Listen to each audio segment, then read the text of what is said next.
morning class.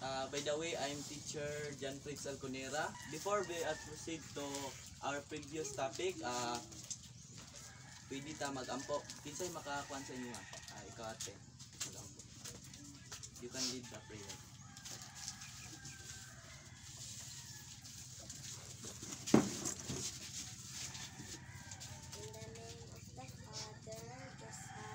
Holy Spirit, Angel of light, our Johnson, to hold us down, to make me here, ever this day, be at my side, to light and guard, to rule and guide. Amen. Son, the Holy Spirit. Okay, thank you. Please be seated. Atong classroom rules, please read. Number 1. Keep the classroom clean. So, unsay pasabutan niya? Parehali karon limpyo atong classroom, di ba? Very good you kayo mga student. And number 2, Listen to your teacher. dili mo kay sa classmate mo maminaw ha, kung dili kay teacher lang yun, kay ako ang center o ako ang maghatag sa inyo og mga information. So need nyo maminaw kay teacher, di ba? Okay ba tana? And number 3, Raise your hands before speaking. dapat kung naamoy iingon sa teacher o unsa ba naamoy answer o idea, hands up lang mo. Hands up ang very good. And last one, Treat others with respect at all times. so unsa may pasabot ani? Regards of respect. Pagrespeto. Very good. Kung di ka gusto nga buhaton na sa imo ha, ayaw buhata sa uban. Kung marespeto ka na, respetuhon man pud ka, di ba? As kindly arrange the words into a sentence. Kinsa man ang makapagkuan? Ikaw number 1, number 2, number 3, number 4. Isa-isa lang siya. Ikaw na.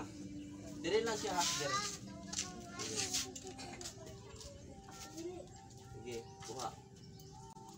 Sige, dire. Number 2. Sige, kuha ng bulot na natin. Number 3. Isa number 4.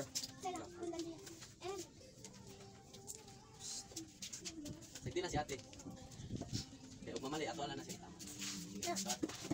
Kinsa pa man sa mga nakabalo, kasi gusto mo man sir, ikaw? Sige, ikaw, last one, ikaw.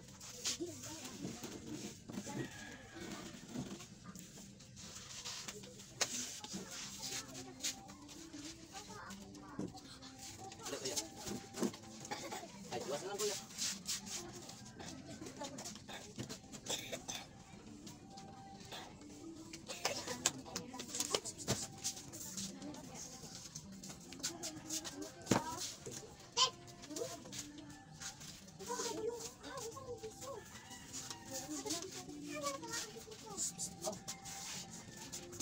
Okay, very good.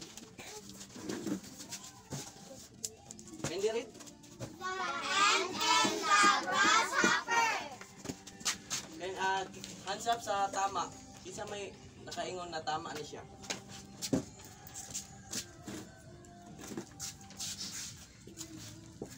Tama ni siya, mali. Tama. Very good. Palakpakan ng sarili. Undot na, kayo mag-cooperate yun. Okay, class. Match the following words in the column A to column B. So, i-connect na to siya kung saan atong answer ha. So, number 1. Kinsa man ang number 1? Number 2. Number 3. Okay, diri ang din yan ang daan dire. Number 4. Kinsa number 4? O ang number 5? Number 2. Okay ra. Number 3. Number 4.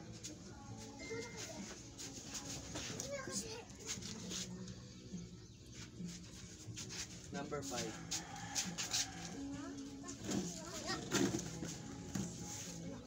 Okay, very good. Now, let's proceed to our topic for today. Our topic is talk about adjectives. Adjectives is a part of speech that describes a noun or a pronoun. Adjectives answer. Kindly read. Which kind? Ala, nagluya. Again. Which kind? Very good. Which one? How many? How much? Very good. And adjectives are description of looks, size, length, height, smell, sounds, taste, texture, or odors. Colors. Black, blue, pink, violet, green. Size. Big, huge, large, little, short. Shape. Boxy, oval, round, square, triangular. Odor. Flower, Fresh. musty, salty, stingy. Taste. Bitter, soft, bitter. Ay hala, nagluya lagi ni ay. Bitter, sour, Sour. Sweet. sweet, Dengue. dengue, tart, Weather. Ako lang magbasa rin. Weather. clear, dry, foggy, rain, windy. Og sa number.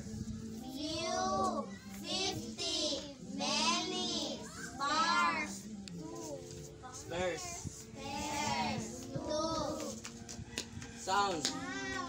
faint, harmonious, Harmonious. loud, Listen. listen, quiet, Texture. bumpy, Gory. slimy, Slimy. slimy, smooth, squishy. Very good. Okay class, magpa-group ko sa inyo ha. Ito ang group ay 2 groups. Okay, magkount ta 1, 2, 3, 4, 5. Group 1 dire, 1, 2, 3, 4. O group 2. Sige, magbunot mo og isa lang ka pick ha. Okay, sa dire So, ang buhaton ninyo, maminaw kay teacher lagi. Ang buhaton ninyo, maghimo mo ana og sentence na related sa picture na inyo ang nakuha. Kuha ba? Okay, maghatag ko ninyo og 3 minutes. Dali lang man na siya, maka-check niyo kay mga past learner man mo. Sige. Magbuhat na, sige, magbuhat. Ha? Okay, class? Daan na ba tanan? Yes po. Okay. Sige, kuha na ta nga itong answer na. Sige, sa group 1 ta mag-una. Idikit na ninyong pick, tapos basahon ang answer. Ay, ang sentence na inyong nakuha. Sige, maminaw ta ha?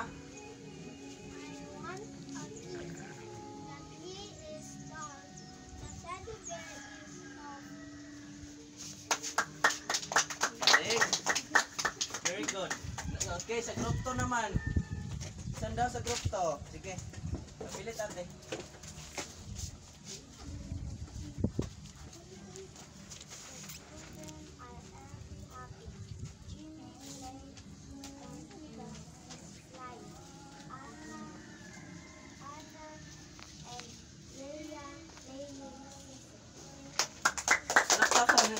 Very good, very good.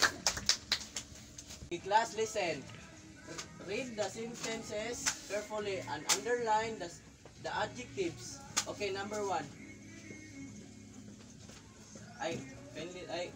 Basahon sa nato daan. She went to the parlor to have long hair. Okay, number 1.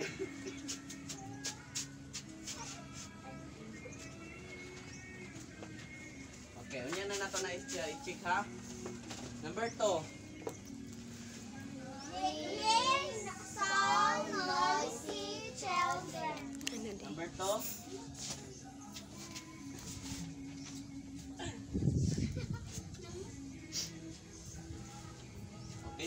number 3. Kenli rin. Tall trees line our street. Number 3, okay ate. Ala, nasupo na sila bay. Kaulion na ni sila ba? Kaulion na mo class? Number 4. Andre paint small picture. Paint Okay, usap-usap. Andre painted small picture. Pictures. Sige.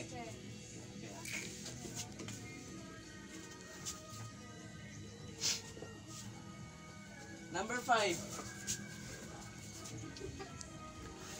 Jesus are grow. Sige. Grow beautiful roses in pots. Number 5. Okay, ikuan, kuya.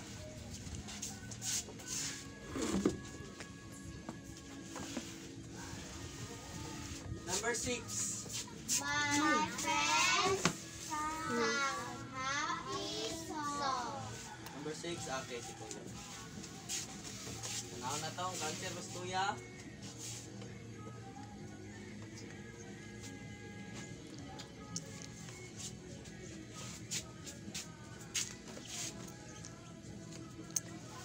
Number 7. Okay, kate.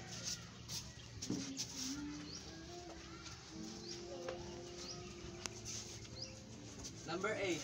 Her father worked for big companies. Oh. Isa may mo answer ani. Ako na lang magbasa para mas madali ta. Number 2 naman si Andrea. Number 9. The nurses wear clean uniforms. Wear clean uniforms. Uniform. Harvest na ni ate.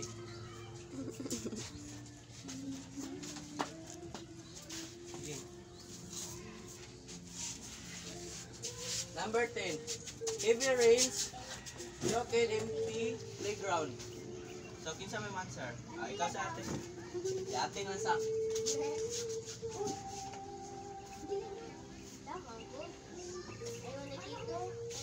Okay. So, let's check the answer. Sa number 1, tama ba ang long? Okay, very good. Number 2, noisy. Very good. Number 3, strict. Number 4, small. Beautiful. Correct. Happy. Correct. Dangerous. Correct.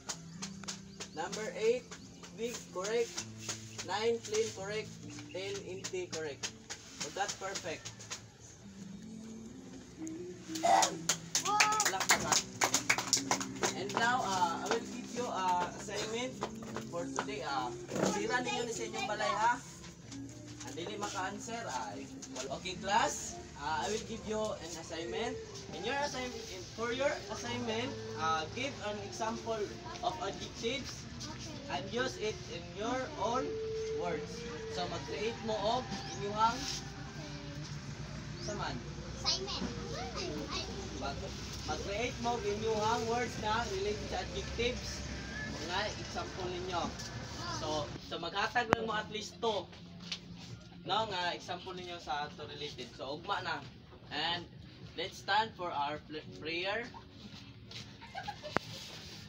Prayer, mag-ampo na ta kay gawas naman. Okay. Ikaw mag-lead ate.